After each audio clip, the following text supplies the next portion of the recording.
Mister کھन्نا کو مزدوروں کی یہ ہڑتال بالکل بیجا معلوم ہوتی تھی۔ انہوں نے ہمیشہ عوام کے ساتھ ملے رہنے کی کوشش کی تھی۔ وہ خود کو عوام ہی کا آدمی سمجھتے تھے۔ سابق قومی تحریک میں انہوں نے بڑا حوصلہ دکھایا تھا۔ اس وقت ضلع کے خاص لیڈر تھے، 2 بار جیل گئے تھے اور کئی ہزار کا نقصان اٹھایا تھا۔ اب بھی وہ مزدوروں کی شکایتیں سننے کو تیار تھے، مگر یہ تو نہیں ہو سکتا کہ وہ مل کے حصے داروں کے فائدے کا خیال قطعی چھوڑ دیں۔ اپنا سوارتھ چھوڑ دینے کو وہ تیار ہو سکتے تھے، بشرطے ان کی بلند خیالی سے مس ہو، مگر حصے داروں کے اغراض کی حفاظت نہ کرنا یہ تو ادھرم تھا۔ یہ تو کاروبار ہے، کوئی سدا ورت نہیں کہ سب کا سب مزدوروں ہی کو بانٹ دیا جائے۔ حصے داروں کو یقین دلا کر روپے لیے گئے تھے۔ اس کام میں 15-20 روپے سینکڑے کا منافع ہے، اور اگر انہیں 10 روپے سینکڑا بھی نہ ملتے تو وہ ڈائریکٹر اور خصوصاً کھنہ کو دھوکے باز ہی تو سمجھیں گے۔ پھر اپنی تنخواہ کو وہ کیسے کم کر سکتے تھے؟ اور کمپنیوں کے دیکھتے انہوں نے اپنی تنخواہ بہت کم کر رکھی تھی، صرف 1000 روپے ماہوار لیتے تھے، کچھ کمیشن بھی مل جاتا تھا۔ لیکن اگر وہ اتنا لیتے تھے تو مل کے چلانے کا سارا انتظام بھی تو انہی کے ذمہ تھا۔ مزدور صرف ہاتھ سے کام کرتے ہیں، ڈائریکٹر اپنی عقل سے، اپنے علم سے اور اپنے اثر سے کام کرتا ہے۔ دونوں طاقتور کی قیمت برابر تو نہیں ہو سکتی۔ مزدوروں کو یہ سوچ کر کیوں نہیں صبر ہوتا کہ کساد بازاری کا وقت ہے اور چاروں طرف بیکاری پھیلی ہونے کے سبب آدمی سستے ہو گئے ہیں۔ انہیں ایک کی جگہ پون بھی ملے تو مطمئن رہنا چاہیے۔ سچ پوچھئے تو وہ مطمئن ہی ہیں، ان کا کوئی قصور نہیں، وہ تو جاہل مطلق ہیں۔ شرارت ان کارنات اور مرزا خورشید کی ہے۔ یہی لوگ ان غریبوں کو کٹ پتلی کی طرح نچا رہے ہیں، صرف تھوڑے سے پیسے اور کچھ ناموری کے لالچ میں پڑ گئے۔ یہ نہیں سوچتے کہ ان کی اس حرکت سے کتنے گھر تباہ ہو جائیں گے۔ ان کارنات کا اخبار نہیں چلتا تو کھنہ کیا کریں؟ اور آج ان کے اخبار کے 1 لاکھ گاہک ہو جائیں، جس سے انہیں 5 لاکھ کا منافع ہونے لگے، تو کیا وہ صرف اپنی گزر بسر کے لیے لے کر بقیہ رقم کام کرنے والوں میں تقسیم کر دیں گے؟ کہاں کی بات! اور یہ تیاگی مرزا بھی تو ایک دن لکھ پتی تھے اور ہزاروں مزدور ان کے ہاں کام کرتے تھے، تو کیا وہ اپنی ضرورت بھر کے لیے لے کر بقیہ مزدوروں میں بانٹ دیتے تھے؟ کیا وہ اسی ضرورت بھر کی قلیل رقم میں یورپین چھوکریوں کے ساتھ عیش و عشرت کرتے تھے، بڑے بڑے افسروں کے ساتھ دعوتیں اڑاتے تھے، ہزاروں روپے ماہوار کی شراب پی جاتے تھے اور ہر سال فرانس اور سوئٹزرلینڈ کی سیر کرتے تھے؟ آج مزدوروں کی حالت دیکھ کر ان کا کلیجہ پھٹتا ہے۔ ان دونوں لیڈروں کو تو کھنہ کی پرواہ نہیں تھی، ان کی نیت کی صفائی میں پورا شک تھا۔ نہ رائے صاحب ہی کی انہیں پرواہ تھی، جو ہمیشہ کھنہ کی ہاں میں ہاں ملایا کرتے اور ان کی ہر بات کی تائید کر دیا کرتے تھے۔ اپنے شناساؤں میں صرف ایک ہی ایسا شخص تھا جس کی غیر جانبدارانہ رائے پر کھنہ کو کامل اعتماد تھا، اور وہ تھے ڈاکٹر مہتا۔ جب سے انہوں نے مالتی سے اپنا تعلق بڑھانا شروع کیا تھا، کھنہ کی نظروں میں ان کی عزت بہت کم ہو گئی تھی۔ مالتی برسوں کھنہ کی دل کی ملکہ رہ چکی تھی، مگر اس کو ہمیشہ انہوں نے کھلونا ہی سمجھا تھا۔ اس میں شک نہیں کہ یہ کھلونا انہیں بہت پیارا تھا، اور اس کے کھو جانے یا ٹوٹ جانے یا چھن جانے پر وہ روئے بھی تھے، مگر تھی وہ کھلونا ہی۔ انہیں کبھی مالتی پر بھروسہ نہ ہوا، وہ بھی ان کے شوق کی باہری پوشاک میں سما کر ان کے دل تک نہ پہنچ سکی تھی۔ وہ اگر خود کھنہ سے بیاہ کے لیے کہتی تو وہ منظور نہ کرتے اور کسی نہ کسی ہیلے سے ٹال دیتے۔ کتنے ہی اور انسانوں کی طرح کھنہ کی زندگی بھی دوزخ تھی۔ ایک طرف وہ تیاگ اور سیوا اور اپکار کے پجاری تھے، تو دوسری طرف خود غرضی، عیش پسندی اور اقتدار کے۔ ان کا اصلی رخ کون تھا یہ کہنا مشکل ہے۔ شاید ان کی روح کا اعلیٰ نصف خدمت اور ہمدردی کے اجزاء سے بنا ہوا تھا، اور ادنیٰ نصف خود غرضی اور عیش پسندی سے، مگر اس اعلیٰ اور ادنیٰ میں برابر مقابلہ ہوتا رہتا تھا، اور ادنیٰ ہی اپنی زبردستی اور ہٹ کے سبب امن اور سکون سے بھرے ہوئے اعلیٰ پر غالب آ جاتا تھا۔ ادنیٰ مالتی کی طرف جھکتا تھا تو اعلیٰ مہتا کی طرف، مگر وہ اب ادنیٰ میں شامل ہو گیا تھا۔ ان کی سمجھ میں نہ آتا تھا کہ مہتا جیسا معیار پرست آدمی مالتی جیسی شوخ اور آرام پسند عورت پر کیسے فریفتہ ہو گیا۔ وہ بہت کوشش کرنے پر بھی مہتا کو نفس پرستیوں کا شکار نہ قرار دے سکتے تھے، اور نہ کبھی انہیں یہ شک بھی ہونے لگتا تھا کہ مالتی کا کوئی ایسا دوسرا روپ بھی ہے جسے نہ تو وہ دیکھ سکے اور نہ جسے وہ دیکھنے کے اہل ہی تھے۔ موافق و مخالف سبھی پہلوؤں پر غور کر کے انہوں نے یہ نتیجہ نکالا کہ اس حالت میں ان کو مہتا ہی سے واجبی ہدایت مل سکتی ہے۔ डॉक्टर मेहता को काम करने का नशा था। आधी रात को सोते थे और रात रहे जाग पड़ते थे। कैसा ही काम हो वो उसके लिए कहीं न कहीं से वक्त निकाल लेते थे। हॉकी खेलना हो या यूनिवर्सिटी के मुबाहिसे में हिस्सा लेना हो, गांव संगठन हो या किसी शादी का न्योता, सभी कामों के लिए उनके दिल में शौक था और उनके पास वक्त था। वो अखबारों में मज़ामीन भी लिखते थे और कई साल से फ़लसफ़े की एक ज़ख़ीम किताब भी लिख रहे थे, जो अब ख़त्म होने वाली थी। इस वक्त भी वो एक साइंस का खेल ही खेल रहे थे। अपने बागीचे में पौधों पर बरकी असर की आजमाइश कर रहे थे। उन्होंने हाल ही में एक साइंस की अंजुमन में ये साबित कर दिया था कि फसलें बरकी ताकत से बहुत कम वक्त में पैदा की जा सकती हैं। इनकी पैदावार बढ़ाई जा सकती है और बेफसल की चीज़ों की उपज भी की जा सकती है। आजकल सुबह के 2-3 घंटे वो इन्हीं बातों में सर्फ करते थे। मिस्टर खन्ना की बातें सुनकर उन्होंने तुर्श रुई से उनकी तरफ देखकर कहा, क्या ये ज़रूरी था कि टैक्स लग जाने से मज़दूरों की उजरत घटा दी जाए? आपको सरकार से शिकायत करनी चाहिए थी। अगर सरकार ने नहीं सुना तो इसकी सज़ा मज़दूरों को क्यों दी जाए? क्या आपका ख़्याल है कि मज़दूरों को इतनी उजरत दी जाती है कि उसमें 1/4 की कमी से उन्हें कोई तकलीफ़ ना होगी?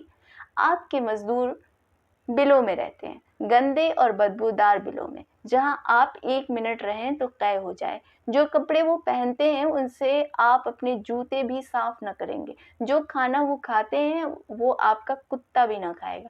मैंने उनकी ज़िंदगी में हिस्सा लिया है, आप उनकी रोटियां छीनकर अपने हिस्सेदारों का पेट भरना चाहते हैं? खन्ना ने बेसब्री से कहा, मगर हमारे सभी रिश्तेदार तो अमीर नहीं हैं। कितनों ने ही अपना सब कुछ इसी मिल की नज़र कर दिया है और उसके नफ़ा के सिवा उनकी ज़िंदगी का कोई सहारा नहीं है। मेहता ने इस अंदाज से जवाब दिया गोया इस दलील की उनके नज़दीक कोई वक़्त नहीं। बोले, जो आदमी किसी कारोबार में हिस्सा लेता है वो इतना मुफलिस नहीं होता कि उसके मुनाफे ही को ज़िंदगी का सहारा समझे। हो सकता है कि उसे नफ़ा कम मिलने पर अपना एक नौकर कम कर देना पड़े या उसके मक्खन और फलों का बिल घट जाए, मगर वो नंगा या भूखा तो न रहेगा। जो लोग अपनी जान खपाते हैं उन लोगों का हक उनसे ज़्यादा है जो सिर्फ रुपया लगाते हैं। यही बात पंडित ओंकार नाथ ने कही थी। मिर्ज़ा खुर्शीद ने भी यही सलाह दी थी। हत्ता कि गोविंदी ने भी मजदूरों की हिमायत की थी, मगर खन्ना ने उन लोगों के कहने का ख्याल न किया था। मगर मेहता के मुंह से वैसा ही सुनकर वो मुतासिर हो गए। ओंकार नाथ को मतलबी समझते थे, मिर्ज़ा को गैर जिम्मेदार और गोविंदी को नाकाबिल। मेहता की बात में किरदार, मुताला और अखलाक की ताकत थी। दफतन मेहता ने पूछा, आपने अपनी अहलिया से भी इस बारे में राय ली? खन्ना ने लजाते हुए कहा, हाँ पूछा था। उनकी क्या राय थी? वही जो आपकी राय है। मुझे यही उम्मीद थी। और आप इस काबिला को नाकाबिल समझते हैं? उसी वक्त मालती आन पहुंची और खन्ना को देखकर बोली, अच्छा आप मौजूद हैं। मैंने आज मेहता जी की दावत की है, सभी चीज़ें अपने हाथों से तैयार की हैं। आपको भी न्योता देती हूँ। गोविंदी देवी से आपका ये कसूर माफ़ करा दूंगी। खन्ना को ताज्जुब हुआ, मालती अपने हाथों से खाना पकाने लगी है? मालती जो खुद कभी अपने जूते न पहनती थी, कभी बिजली का बटन तक न दबाती थी, ऐशो आराम ही जिसकी जिंदगी थी, मुस्कुराकर बोले, अगर आपने पकाया है तो ज़रूर खाऊंगा। मैं तो कभी सोच ही न सकता था कि आप इस फन में भी माहिर हैं। मालती ने बिला तामुल कहा, इन्होंने मार मार कर हकीम बना दिया है, इनका हुक्म कैसे टाल सकती? मर्द देवता जो ठहरे। खन्ना ने इस तंज से लुत्फ उठाते हुए और मेहता की तरफ आंखें मारते हुए कहा, मर्द तो आपकी निगाहों में इतनी आदर की चीज़ न थे? मालती शर्माई नहीं, इस इशारे का मतलब समझकर जोश के लहजे में बोली, लेकिन अब हो गए हैं, इसलिए कि मैंने मर्द का जो रूप अपनी जान पहचान वालों के दायरे में देखा था उससे ये कहीं बेहतर है। मर्द इतना बेहतर, इतना नर्म दिल। मेहता ने मालती की तरफ इनकिसार से देखा और कहा, नहीं मालती, मुझ पर रहम करो वरना मैं यहाँ से भाग जाऊंगा। इन दिनों जो भी मालती से मिलता वो उनसे मेहता की तारीफों के पुल बांध देती, जैसे कोई नौमुरीद अपने नए अकायद का ढिंडोरा पीटता फिरे। पसंद का भी उसे ख्याल न रहता और बेचारे मेहता दिल में कट कर रह जाते। वो तल्ख और दुरुस्त तनकीद को तो बड़े शौक से सुनते थे, लेकिन अपनी तारीफ सुनकर गोया बेवकूफ़ बन जाते थे और मुंह जरा सा निकल आता था। और मालती उन औरतों में न थी जो अंदर रह सके, वो बाहर ही रह सकती थी, पहले भी अब भी। अमल में और ख्याल में दिल में कुछ रख छोड़ना वो न जानती थी। शक्कर मिल की चिमनी यहाँ से साफ नजर आती थी। खन्ना ने उसकी तरफ देखा। वो चिमनी खन्ना की नेक नामी के सुतून की तरह आसमान में सर उठाए खड़ी थी। खन्ना की आंखों में गुरूर चमक उठा। उसी वक्त उन्हें मिल के दफ्तर में जाना है। वहाँ डायरेक्टरों की एक फौरी और ज़रूरी मीटिंग करनी होगी और इस हालत को उनके ज़हन नशीन कराना होगा और साथ ही इस मसले के हल की तदबीर भी बतानी होगी। मगर चिमनी के पास ये धुआं कहाँ से उठ रहा है? देखते देखते सारा आसमान गुब्बारे की तरह धुएं से भर गया। सबने खायफ होकर उधर देखा, कहीं आग तो नहीं लग गई। आग ही मालूम होती है। दफतन सामने सड़क पर हजारों आदमी मिल की तरफ दौड़ते जाते हुए नजर आए। खन्ना ने खड़े होकर जोर से पूछा, तुम लोग कहाँ दौड़े जा रहे हो? एक आदमी ने रुक कर कहा, अजय, शक्कर मिल में आग लग गई, आप देख नहीं रहे? खन्ना ने मेहता की तरफ देखा और मेहता ने खन्ना की तरफ। मालती दौड़ी हुई अपने बंगले में गई और जूते पहन आई। अफसोस और शिकायत का मौका न था। किसी के मुंह से एक बात न निकली। खतरे में हमारे होशो हवास का रुख अंदर की तरफ हो जाता है। खन्ना का मोटर खड़ा ही था। तीनों आदमी घबराए हुए आकर बैठे और मिल की तरफ भागे। चौराहे पर पहुंचे तो देखा कि सारा शहर उमड़ा चला आ रहा है। आग में आदमियों के खिंचने का जादू है। मोटर आगे न बढ़ सका। मेहता ने पूछा, आग का बीमा तो करा लिया था ना? खन्ना ने लंबा सांस खींच कर कहा, कहाँ भाई, अभी तो लिखा पढ़ी हो रही थी, क्या जानता था कि आफत आने वाली है। मोटर वहीं छोड़ दिया गया और तीनों आदमी भीड़ को चीरते हुए मिल के सामने जा पहुंचे। देखा तो आग का एक समंदर खला में उमड़ रहा था। आग की पागल लहरें एक होकर दांत पीसती थीं और जुबान निकाल रही थीं, गोया आसमान को भी निकल जाएंगी। आज आग के समंदर के नीचे एक ऐसा धुआं छाया हुआ था, गोया सावन की घटा का जल में नहाकर नीचे उतर आई हो। दूर से तो मेहता और खन्ना को ताज्जुब हो रहा था, इतने लोग खड़े तमाशा क्यों देख रहे हैं? आग बुझाने में मदद क्यों नहीं देते? मगर अब उन्हें ये भी मालूम हुआ कि तमाशा देखने के सिवा और कुछ करना बस के बाहर है। मिल की दीवारों से 50 गज के अंदर जाना जान जोखिम था। ईंट और पत्थर के टुकड़े तड़ाक टूटते हुए उछल रहे थे। कभी हवा का रुख इधर हो जाता तो भगदड़ पड़ जाती थी। ये तीनों भीड़ के पीछे खड़े थे। कुछ समझ न आता था कि क्या करें। आखिर आग लगी कैसे और इतनी जल्दी फैल कैसे गई? क्या पहले किसी ने देखा नहीं या देखकर भी बुझाने की कोशिश नहीं की? ऐसे ही सवाल सबके दिल में उठ रहे थे, मगर वहां पूछे किससे? मिल में काम करने वाले होंगे तो जरूर, मगर इस मजमे में उनका मिलना मुश्किल था। दफतन हवा का इतना तेज झोंका आया कि आग की लपटें नीचे होकर इधर दौड़ी जैसे समंदर में ज्वार आ गया हो।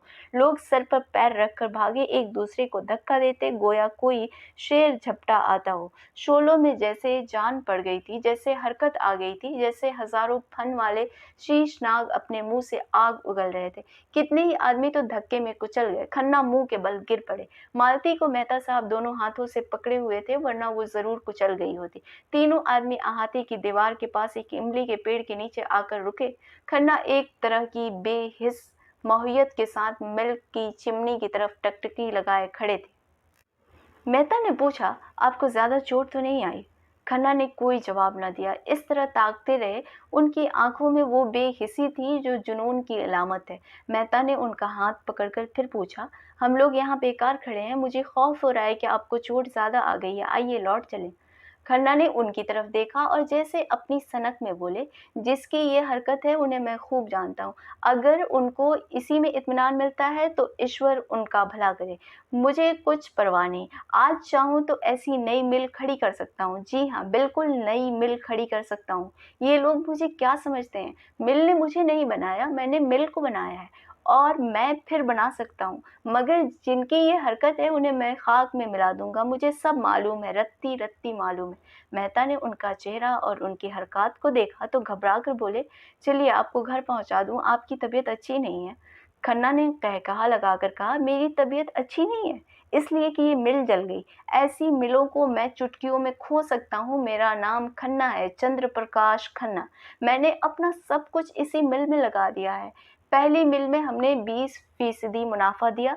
मैंने हौसला पाकर ये मिल खोला। इसमें आधे रुपए मेरे हैं। मैंने बैंक के 2 लाख रुपए इस मिल में लगा दिए। मैं 1 घंटा नहीं, आध घंटा पहले 10 लाख का आदमी था।